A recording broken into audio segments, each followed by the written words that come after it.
건강검진에서 간 수치가 정상이라고 들으면 안심하시죠? 그런데 놀랍게도 간 수치가 정상인데도 지방간이나 간섬유화가 진행되는 경우가 있습니다.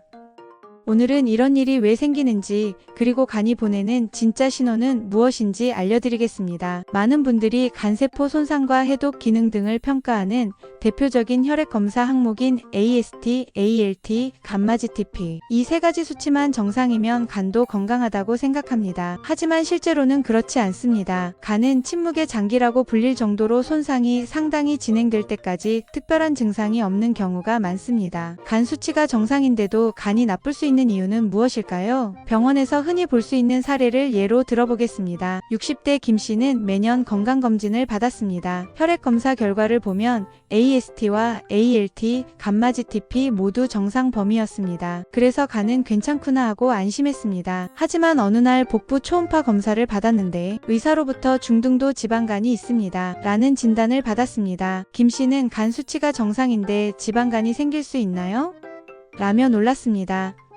실제로 지방간은 초기에는 간세포 손상이 크지 않아 AST나 ALT가 정상으로 나오는 경우가 적지 않습니다. 따라서 혈액 검사만으로는 지방간을 모두 확인할 수 없으며 초음파 검사가 함께 필요한 경우가 있습니다. 또 하나 알아두셔야 할 것이 바로 만성 B형 간염과 C형 간염입니다. 많은 분들이 건강검진에서 간 수치가 정상으로 나오면 나는 간이 건강하구나라고 생각합니다. 하지만 만성 B형 간염이나 C형 간염을 가지고 있는 사람은 간 수치가 정상이라고 해서 안심할 수는 없습니다. 왜냐하면 간염 바이러스는 몸속에서 계속 활동하고 있어도 검사하는 시점에 따라 AST나 ALT 같은 간요소 수치가 정상 범위로 나올 수 있기 때문입니다.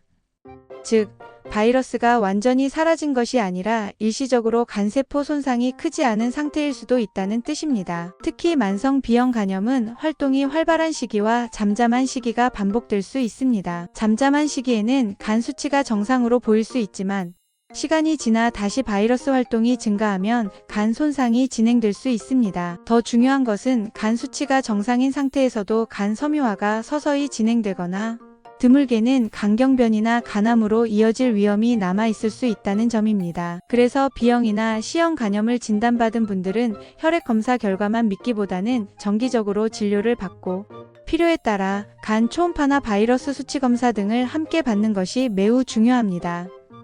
다시 말씀드리지만 간 수치가 정상이다와 간이 완전히 건강하다는 같은 의미가 아닙니다. 또 한 가지 많은 분들이 놓치는 부분이 있습니다. 바로 술과 간 수치의 관계입니다. 평소 거의 매일 술을 마시는 분들 중에는 건강검진을 앞두고 며칠만 술을 끊으면 괜찮겠지라고 생각하는 경우가 있습니다. 실제로 일부 사람은 며칠에서 몇 주 정도 금주하면 AST나 ALT, 감마GTP 같은 간요소 수치가 이전보다 낮아질 수 있습니다. 하지만 여기서 중요한 점이 있습니다. 간 수치가 좋아졌다고 해서 간이 완전히 회복됐다는 뜻은 아닙니다. 예를 들어 오랫동안 과음에 지방간이 생겼거나 간이 딱딱해지는 간 섬유화가 진행되고 있다면 혈액검사 수치가 일시적으로 정상 범위에 가까워져도 간 조직의 손상 자체가 사라지는 것은 아닙니다. 쉽게 비유하면 자동차 계기판의 경고등이 잠시 꺼졌다고 해서 엔진 문제가 모두 해결된 것은 아닌 것과 비슷합니다. 겉으로 보이는 숫자는 좋아졌을 수 있지만 간 속에서는 여전히 손상이 진행되고 있을 가능성이 있습니다. 그래서 의사들은 혈액검사 결과만 보지 않고 음주 습관과 복부 초음파, 필요한 경우 간 섬유화 검사까지 함께 확인합니다. 특히 술을 자주 드시는 분이라면 건강검진 직전에만 금주하기보다는 평소 음주량을 줄이고 꾸준히 간에 대한 건강관리에 힘쓰는 것이 중요합니다. 특히 복부 비만은 간 수치가 정상이더라도 지방간 위험을 높입니다. 58세 이 씨는 특별한 증상이 없었고 건강검진에서도 간 수치는 모두 정상이었습니다. 하지만 복부 비만이 있었고 혈당과 중성지방이 높은 편이었습니다. 생활습관 개선을 위해 병원을 방문하면서 복부 초음파를 시행했는데 비알코올성 지방간이 확인되었습니다. 비알코올성 지방간은 초기에는 간 수치가 정상인 경우도 흔하며 체중 증가와 인슐린 저항성 등이 중요한 원인이 될 수 있습니다. 일단 본인이 이런 증상이 있는지 확인해 보세요. 쉽게 피곤하다, 오른쪽 윗배가 묵직하다, 식욕이 줄었다, 배가 자주 더부룩하다, 허리둘레가 계속 늘어난다, 혈당이 높아졌다, 중성지방이 높다. 그렇다면 이젠 어떻게 해야 할까요? 간 건강을 위해 꼭 실천해야 할 내용을 알려드리겠습니다. 첫째, 체중의 5 내지 10% 감량. 둘째, 주 150분 이상 유산소 운동. 셋째, 단음료 줄이기. 넷째, 술 줄이기. 다섯째, 단백질 충분히 섭취하기. 여섯째, 채소와 식이섬유 늘리기. 또한 많은 분들이 혈액 검사만 하는데요. 복부 초음파와 탄성 초음파는 물론 필요한 경우엔 B형, C형 간염 검사도 도움이 됩니다.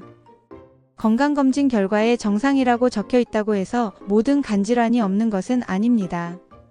특히 복부 비만이나 당뇨병, 고지혈증이 있거나 술을 자주 마시는 분이라면 생활 습관과 필요한 추가 검사를 함께 고려하는 것이 중요합니다. 간 효소 수치는 음주, 약물, 운동 등 여러 요인의 영향을 받을 수 있으며 해석은 개인의 건강 상태에 따라 달라질 수 있습니다. 걱정되는 경우에는 담당 의료진과 상담해 정확한 평가를 받으시기 바랍니다. 다음 시간엔 간 건강을 위한 구체적이고 현실적인 방안으로 찾아뵙겠습니다. 오늘 영상이 도움이 되셨다면 지인과 가족분들에게도 꼭 공유해 주시기 바랍니다. 구독 버튼을 누르시면 제 영상 모두 무료로 보실 수 있습니다. 감사합니다.